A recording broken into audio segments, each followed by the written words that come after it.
time for Random Rush. You know what that means? I listen to Rush Limbaugh randomly for 60 seconds, and I respond in 90. It is now exactly 1:13 p.m. on the East Coast. Let's see what he's got. The people that are going to score with high-paying jobs after doing this are not committing suicide. They are, in effect, greasing their skids. The party ends up having suicide committed for it, but because the simple and most logical explanation doesn't fly, theories have been concocted to explain it. And so here it is. Go back to 2010. Big Republican landslide win. Brought on by who? Tea Party. 2010, the Tea Party comes to life out of nowhere. Nobody saw it when it was happening. Nobody knew what it was. When it was growing, nobody knew how to define it because there wasn't a single leader. There wasn't a headquarters. There wasn't a policy statement, position paper, anything like that.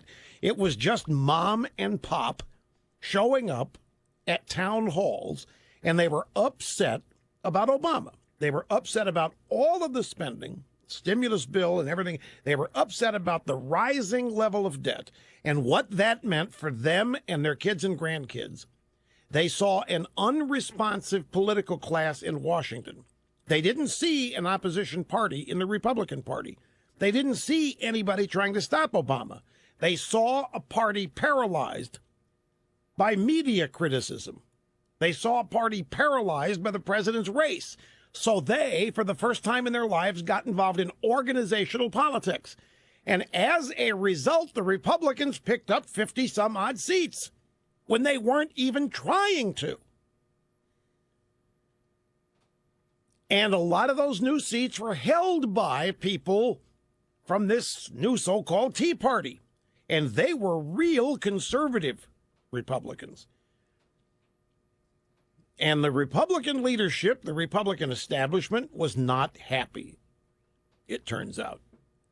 I mean, they liked winning, they liked getting the House back, but they didn't like the fact that the reason for it was the Tea Party. And the 2010 midterms, if you go back and look, that... Okay, I think what we got here is that Limbaugh is complaining about any type of talk about immigration reform and how this would run contrary to what the Tea Party wants. And he creates this, and it sounds like he was reading from something, actually, that somebody wrote for him. But that's fine. We all aspire to have writers or think tanks send us stuff. But the reality is the Tea Party was the same nativist base, the Republican Party, that it had always been. But with millions of new dollars coming in from Americans for Prosperity and Freedom Works and all these people organized more. They took advantage of the typical off-year election. There was concerns about health care, which motivated people. But the idea that this is about the debt or anything else, rather than saying, are we going to bail out poor people on their mortgages, is a joke. The debt ceiling was raised 5 times during the Bush administration. No Tea Party existed. And so Rush Limbaugh is making this attempts by the Republican Party to perhaps come to some type of agreement on immigration as being toxic to the Republican Party, and in some ways it may very well be. But the last thing in the world the leaders of the Republican Party want is immigration to come up and get shot down in a 2016 presidential cycle.